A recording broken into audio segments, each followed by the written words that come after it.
are risks somewhat from nuclear threats, not conventional warfare invasions. Okay. The question again was on in terms of nuclear.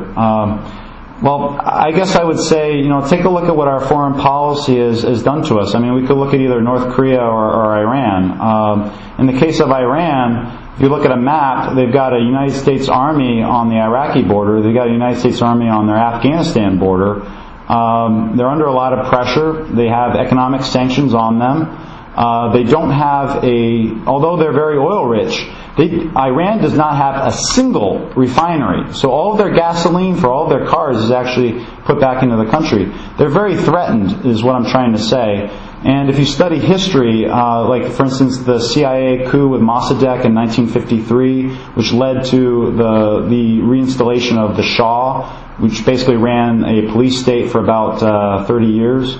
What we end up doing is our foreign policy, by having those armies out there in the field, actually creates the incentive for these nations to defend themselves, because they figure, if they have a nuclear weapon, they'd actually be able to defend themselves against the United States. So I'm not saying to do nothing, but what I am saying, and this is actually part of it's in the plank that's on the Iraq War that's on the website right now, is basically, what can we offer these nations? The American foreign policy is basically either bombs or sanctions. Bombs or sanctions. We don't actually use any of the other things. So the weapons I would use would be let's wage peace, let's extend honest friendship, and let's extend trade. And like I highlighted a bit earlier, with the economics of the free market, a lot of those things would come about.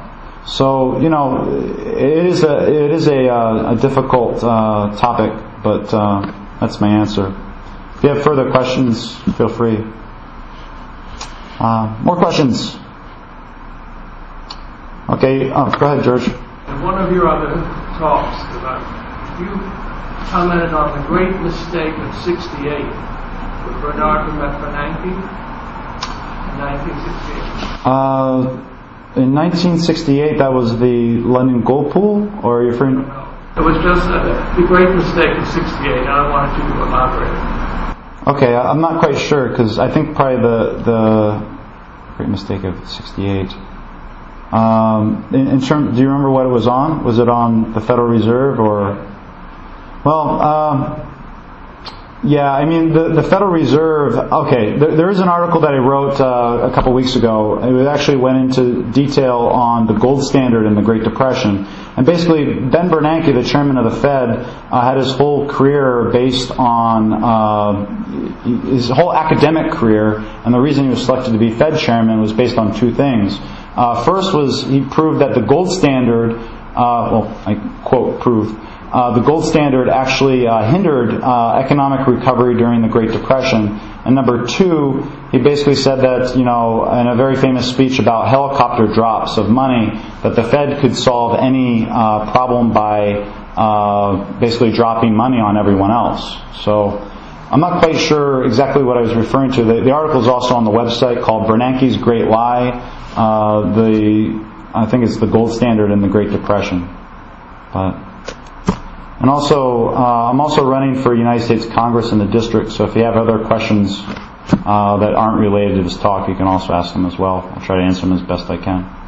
Please. One of the theories that I heard to the crisis we're in right now is that the labor pool after about 1970 continued to grow, but spending power did not, because wages did not continue to increase. They didn't have to increase them, because production could continue to increase, and then you have, wages stagnating and production going way up, and the gap in between becomes what people take for profits, and that with that labor pool, labor continues to become cheaper and cheaper with the introduction of more and more technology. How is that labor pool addressed? The question is, I agree with a lot of what you said. Yeah, they said the labor pool just continues to get bigger and profits continue to go up, so now they start lending money instead of giving higher wages, which have been stagnant since the 70s. Okay. And the lending is what caused the bubbles that we're in now. So how is that larger labor pool the ultimate problem addressed? How would the people be put to work, basically? Sure. And to be created. And I'm trying to think if I have a slide that could better demonstrate what I mean. Let me show you this slide, which I hope I have in this presentation. If not, it'll take me 1 second to bring it up. Okay, 1 second, please.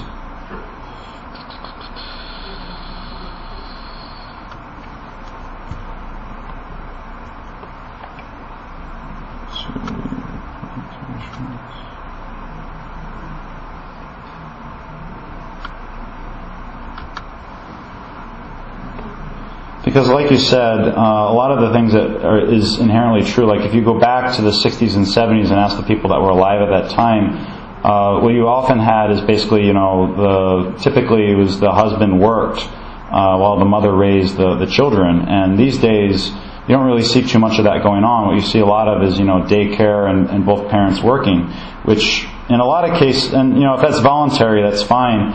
But actually in a lot of cases, what we have is,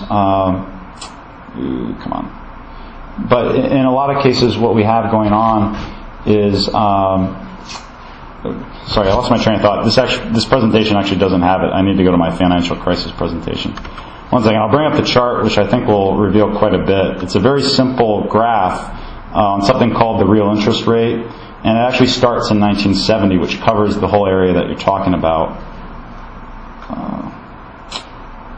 Load.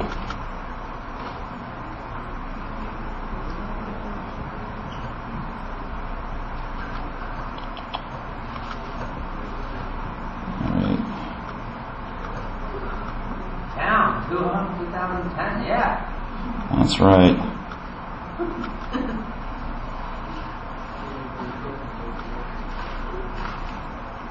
Okay, this is a graph that I created using Federal Reserve data and also from shadowstats.com. This is something called the real interest rate, and I think really more than anything else, it describes what's actually occurring. Because you can also say, like for instance, back in 1970, we didn't have computers and all these great technological gadgets and that type of thing. But there is something to be said for needing to work a lot harder. And this graph actually shows quite a bit of what's been happening. And during the 1970s, there was actually fairly rampant inflation. But let me first explain what the chart is.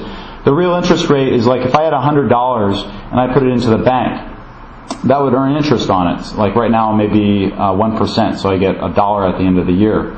But there's inflation going on at the same time. And if the inflation rate is larger than the rate of interest at the bank, I'll be losing purchasing power. So even though my number of dollars is going up, my purchasing power is going down. And what ended up happening, if you take these numbers, and I use the Fed funds rate as basically a very optimistic number for the bank account interest rate, and I subtracted the inflation rate from actually up through 1980, which is here on the graph. It starts in 1970 over here. This is 1980. This is where we are right now. What occurs is this chart, and actually in 1980 we had a high of 9%. And this was actually, the Fed chairman was Paul Volcker at the time, and he was squeezing out the inflation using pretty draconian methods. But we still had comparatively speaking, our manufacturing sector was quite a bit stronger in 1980 than it is in 2009. And we were pretty much able to pull through it okay. But look what happened. In 1990, the rate went negative, and once it went negative, it basically just stayed negative. And as of last year, if you put $100 into the bank, you are losing about 7% of your purchasing power. So, I guess the question is, what's happening to that purchasing power? Is it just disappearing? And the obvious answer is no. It's where it's going is it's going overseas. In the last 10 years, it's going to fund wars. And inflation is basically a hidden tax. And that hidden tax is able to, by adding more dollars into the system, they're actually able to steal right from your wallet without you even, without the money actually ever leaving it. So what we have going on there is basically capital destruction. A lot of our corporations, a lot of our firms have been moving overseas. A lot of times for, in some cases, lower comparative labor, but in a lot of cases just because we've done this to our currency. We've made it easy for, so anyways, I think I answered your question, but if not, just let me know. You'd be able to increase purchasing power with the money that people already have, right? Say again?